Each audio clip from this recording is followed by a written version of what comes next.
கோலி talk Kollywood news. சிறந்த நடிகர் முதலிடம் பிடித்த அஜித். சமீப காலமா இணையதளங்கள் வாயிலா ரசிகர்களை அதிகம் கவர்ந்த நடிகர் நடிகைகளை ஓட்டெடுப்பு அடிப்படையில தேர்ந்தெடுக்கிறது அப்பப்போ நடந்துட்டு இருக்கு. அந்த வகையில ஒரு வட இந்திய இணையதளம் நடத்தின வாக்கெடுப்புல தென்னிந்திய அளவுல சிறந்த நடிகரா தேர்வானாரு அஜித். இந்த நிலையில இப்போ தந்தி தொலைக்காட்சி எடுத்திருக்கும் சர்வே ஒண்ணுல சிறந்த நடிகரா மீண்டும் அஜித்தை ரசிகர்கள் தேர்வு செஞ்சிருக்காங்க.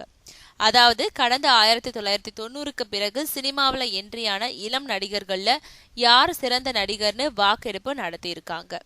இதுல அஜித், விஜய், விக்ரம், பிரசாந்த், சூர்யா, அரவிந்த் சுவாமி ஆகியோருடைய பெயர்கள் இடம்பெற்றிருக்கு. இந்த சர்வேயில அஜித்துக்கு 24%, விக்ரமுக்கு 23%, விஜய், சூர்யா ஆகியோருக்கு தலா 18% வாக்குகள் கிடைச்சிருக்கான். இதையடுத்து ஒரு பத்திரிகை நடத்தின சூப்பர் ஸ்டார் போட்டியில விஜய முதன்மைப்படுத்தினப்போ விஜய் ரசிகர்கள் இணையதளங்கள்ல கொண்டாடி மகிழ்ந்ததை மாதிரி இப்போ அஜித்தோட ரசிகர்களும் கொண்டாடிக்கிட்டு இருக்காங்க.